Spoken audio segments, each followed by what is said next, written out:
Olá, irmãos. Vamos então dar continuidade à nossa leitura do nosso domingo. Agora já estamos em Juízes, capítulo 6 e 7. O povo de Israel pecou contra Deus, o Senhor, e por isso ele deixou que o povo de Midian os dominasse durante 7 anos. Os israelitas se escondiam dos midianitas em cavernas e em outros lugares seguros nas montanhas, porque os midianitas eram mais fortes do que eles. Todas as vezes que os israelitas semeavam, os midianitas vinham com os amalequitas e os povos do deserto e os atacavam. Acampavam na terra e destruíam as suas colheitas até o sul, perto de Gaza. Não deixavam nada para os israelitas viverem, nem ao menos uma ovelha, uma vaca ou um jumento. Chegavam com o seu gado e as suas barracas, e eram tão numerosos como gafanhotos. Eles e os seus camelos eram tantos que nem dava para contar. Vinham para destruir a terra, e o povo de Israel não podia com eles. Então os israelitas pediram socorro a Deus, o Senhor. Quando eles oraram o Senhor por causa dos midianitas, ele mandou um profeta que lhes disse: Assim diz o Senhor, o Deus de Israel: Eu tirei vocês da escravidão do Egito. Eu os livrei dos egípcios e dos que lutaram contra vocês aqui, nesta terra. Expulsei os seus inimigos e dei a vocês a terra deles. Eu disse que sou o Senhor, o Deus de vocês, e que vocês não deviam adorar os deuses dos amorreus que viviam nesta terra. Mas vocês não quiseram me ouvir. Então o anjo do Senhor veio e sentou-se debaixo de um carvalho que havia perto do povoado de Ofra. Esse carvalho pertencia a Joás, que era da família de Abiezer. O seu filho Gideão estava malhando trigo no tanque de pisar uvas, escondido para que os midianitas não o encontrassem. Então o anjo do Senhor apareceu e disse: Você é corajoso e o Senhor está com você. Gideão respondeu: Se o Senhor está com o nosso povo, por que está acontecendo tudo isso com a gente? Onde estão aquelas coisas maravilhosas que os nossos antepassados nos contaram que o Senhor costumava fazer quando nos trouxe do Egito? Ele nos abandonou e nos entregou aos midianitas. Então o Senhor ordenou a Gideão: Vá com toda a sua força e livre o povo de Israel dos midianitas. Sou eu quem está mandando que você vá. Gideão respondeu: Senhor, como posso libertar Israel? A minha família é a mais pobre da tribo de Manassés e eu sou a pessoa menos importante da minha família. Mas o Senhor disse: Você pode fazer isso, porque eu o ajudarei. Você esmagará todos os midianitas como se eles fossem um só homem. Gideão respondeu: Se tu estás contente comigo, então dá-me uma prova de que és tu mesmo que estás falando. E por favor, não vás embora até que eu te traga uma oferta. Eu ficarei aqui até você voltar, disse Deus. Então Gideão entrou, cozinhou um cabrito e fez pão sem fermento, com mais ou menos 10 quilos de farinha. Pôs a comida numa mesa e pôs o caldo numa panela. Levou tudo e entregou ao anjo do Senhor que estava debaixo do carvalho. Então o anjo ordenou: ponha a carne e o pão nesta pedra e derrame o caldo em cima. Gideão fez o que ele mandou. Em seguida, o anjo estendeu o bastão que tinha na mão e tocou com a sua ponta a carne e o pão. Então saiu fogo da pedra e queimou a carne e o pão, e o anjo desapareceu. Aí Gideão compreendeu que era mesmo o anjo do Senhor que ele tinha visto e disse apavorado: ai de mim, Senhor meu Deus, eu vi o anjo do Senhor face a face. Mas o Senhor respondeu: não fique com medo, tudo está bem, você não morrerá. Gideão construiu ali um altar para Deus o Senhor e o chamou de O Senhor é Paz. E até hoje esse altar está em Ofra, cidade que pertence às famílias de Abiezer. Naquela noite, o Senhor disse a Gideão: leve o touro que pertence a seu pai e o outro touro de 7 anos e derrube o altar do deus Baal, que é do seu pai, e também do poste da deusa Azera, que está ao seu lado. Neste lugar alto e seguro, faça para o Senhor seu Deus um altar de pedras bem arrumadas. Depois pegue o segundo touro e a madeira do poste Azera arrancado e queime tudo no altar como sacrifício. Gideão levou 10 dos seus empregados e fez o que o Senhor tinha dito. Porém, como estava com medo da sua família e do povo da cidade, em vez de fazer isso de dia, fez de noite. De madrugada, quando os homens da cidade se levantaram e acharam o altar de Baal e o poste da deusa Zera derrubados e o segundo touro queimado no altar que tinha sido construído ali, e perguntavam: quem será que fez isso?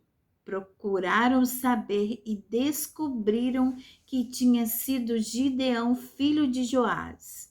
Então disseram a Joás: traga o seu filho aqui para ser morto, porque ele derrubou o altar de Baal e o poste da deusa Zera. Mas Joás disse a todos os que estavam ali reunidos contra ele: vocês estão defendendo Baal? Quem o defender será morto antes do amanhecer. Se Baal é Deus, que ele mesmo se defenda. O altar dele é que foi derrubado. Naquele dia em diante, Gideão passou a ser chamado de Jerubaal, pois Joás tinha dito: que Baal mesmo se defenda, o altar dele é que foi derrubado. Então todos os medianitas, os amalequitas e os povos do deserto se juntaram e atravessaram o rio Jordão e acamparam no vale de Jezreel. E o Espírito do Senhor dominou Gideão. Ele tocou uma corneta feita de chifres de carneiro, e os homens do grupo de famílias de Abiezer foram juntar-se a ele. Gideão enviou também mensageiros para chamar os homens das tribos de Manassés, de Azer, de Zebulon e de Naphtali, e eles também foram se juntar a ele. Então Gideão disse: ó Deus, tu disseste que queres me usar para libertar o povo de Israel. Pois bem, vou pôr um pouco de lã no lugar onde malhamos o trigo.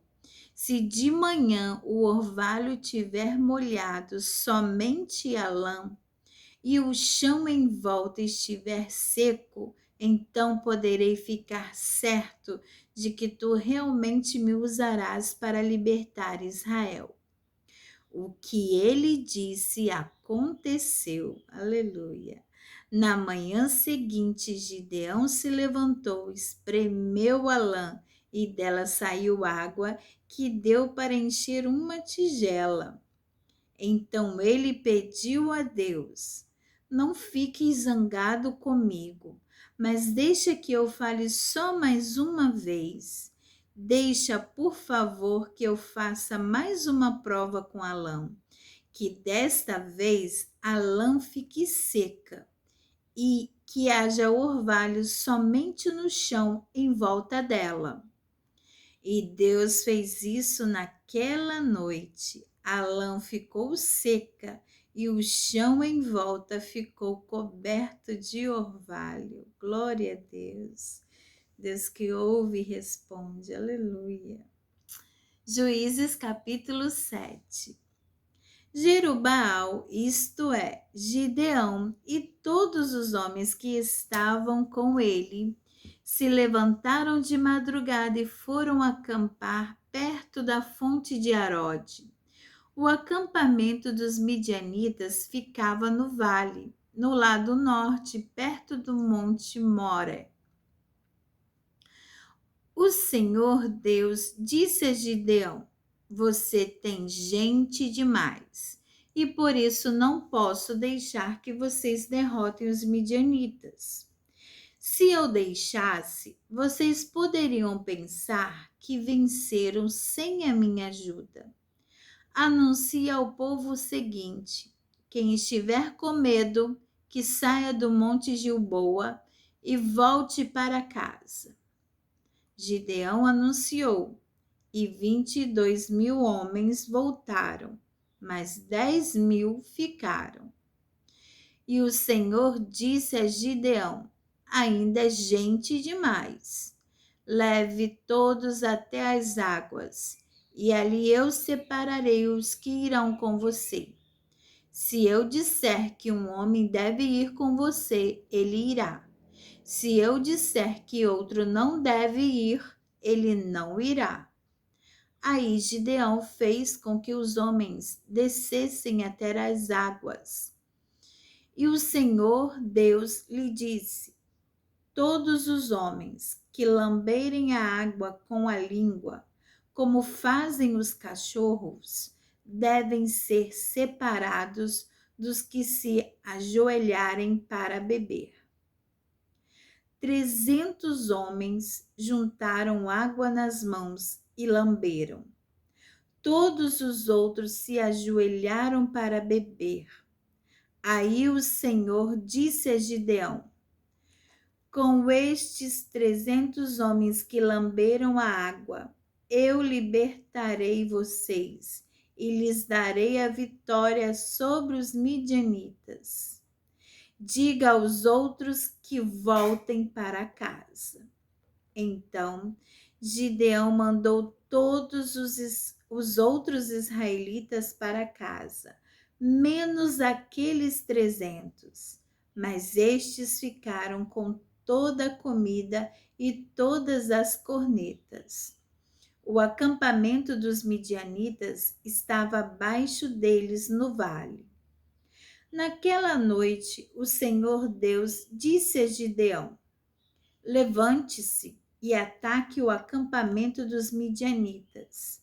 Eu já dei a vitória a você, mas se você estiver com medo de atacar, desça até o acampamento deles. Leve junto Purá, o seu ajudante. Você vai ouvir o que eles estão dizendo e então terá coragem para atacar o acampamento. Gideão e Purá desceram até bem perto do acampamento inimigo. Os midianitas, os amalequitas e os povos do deserto estavam espalhados no vale, como uma nuvem de gafanhotos. Eles e os seus camelos eram tantos como os grãos de areia da praia do mar. Quando Gideão chegou, ouviu um homem contando seu sonho a um amigo. Ele dizia: Eu sonhei que um pão de cevada rolou para dentro do nosso acampamento. Veio e bateu numa barraca. Ela caiu, virou do avesso e ficou estendida no chão. O amigo respondeu: É a espada de Gideão, israelita, o filho de Joás. Isso quer dizer que Deus entregou a ele o nosso povo e todo o nosso exército. Quando Gideão ouviu esse sonho e entendeu o que ele queria dizer, ajoelhou-se e adorou o Senhor. Então voltou para o acampamento israelita e disse: Levantem-se, o Senhor Deus entregou o exército dos midianitas nas mãos de vocês. Gideão separou os 300 em 3 grupos e deu a cada homem uma corneta de chifre de carneiro e um jarro com uma tocha dentro. E disse: Olhem para mim. E quando eu chegar perto do acampamento inimigo, façam o que eu fizer. Quando eu e o meu grupo tocarmos as cornetas, então vocês que estarão cercando o acampamento, toquem as cornetas e gritem: Pelo Senhor e por Gideão! Um pouco antes da meia-noite, na hora de ser trocada a guarda, Gideão e os seus 100 homens chegaram bem perto do acampamento. Então tocaram as cornetas e quebraram os jarros que levavam. Os 3 grupos tocaram as cornetas e quebraram os jarros. Eles seguravam a tocha na mão esquerda e a corneta na direita e gritavam: Uma espada pelo Senhor e por Gideão! E cada um ficou parado no seu lugar em volta do acampamento. Então todo o exército inimigo fugiu gritando, aleluia, enquanto os 300 homens tocavam as cornetas. O Senhor Deus fez com que os homens do acampamento atacassem uns aos outros com as suas espadas. Eles fugiram na direção de Zerera e foram a Bet-Sita e até a divisa de Abel-Meolá, perto de Tabate. Então os homens da tribo de Naphtali, de Azer e das 2 metades da tribo de Manassés foram chamados e perseguiram os midianitas. Gideão enviou os mensageiros para dizerem a todos os que moravam na região montanhosa de Efraim: Desçam e lutem contra os midianitas, defendam o rio Jordão e os seus riachos até Betbara, e não deixem os midianitas atravessarem. Então os homens de Efraim foram e defenderam o rio Jordão e os seus riachos até Betbara. Eles prenderam Oreb e Zeeb, os 2 chefes midianitas. Mataram Oreb na pedra de Oreb e mataram Zeeb no tanque de pisar uvas. Continuaram a perseguir os midianitas e levaram a cabeça de Oreb e a de Zeeb para Gideão, que estava a leste do rio Jordão. Aleluia. E aqui, irmãos, nós encerramos a nossa leitura desse domingo. Glória a Deus pelas estratégias que o Senhor dá aos seus juízes para guerrear. E essa estratégia dada a Gideão é uma das mais maravilhosas estratégias de guerra que o Senhor fez, que nos emociona. E tudo para que o nome do Senhor seja glorificado, para que o nome do Senhor seja engrandecido, porque tem coisas, irmãos, na nossa vida que é só pelo poder de Deus, não é quantidade, mas é pela mão e o braço forte do Senhor. Que Deus abençoe a sua vida, que Deus te guarde, que Deus te abençoe. E vamos hoje louvar ao Senhor, porque é o dia de adoração na casa do Senhor. Deus abençoe você, sua vida, sua família. Renda-se todos os dias ao Senhor seu Deus. E você que ainda não aceitou a Jesus como Salvador, aceite esse Deus, porque Ele tem promessas para você também, mas Ele quer que você faça como Gideão, quebre os altares de deuses falsos na sua vida, quebre, santifique sua vida e erga um altar no seu coração para o Senhor. Aceite o Senhor Jesus como Salvador, porque o Espírito Santo de Deus vai fazer morada em sua vida e você será templo do Espírito de Deus. E aonde o Espírito de Deus está, deve haver santificação, deve haver separação. Então Ele quer que isso parta de você, que você faça a sua parte, que Ele vai fazer a dele. Então Deus nos abençoe, Deus nos guarde e até amanhã, se Deus quiser, continuando e iniciando uma nova semana, continuando no livro de Juízes. Ainda temos muitas batalhas para ver e ouvir nesta semana. Deus abençoe. Amém.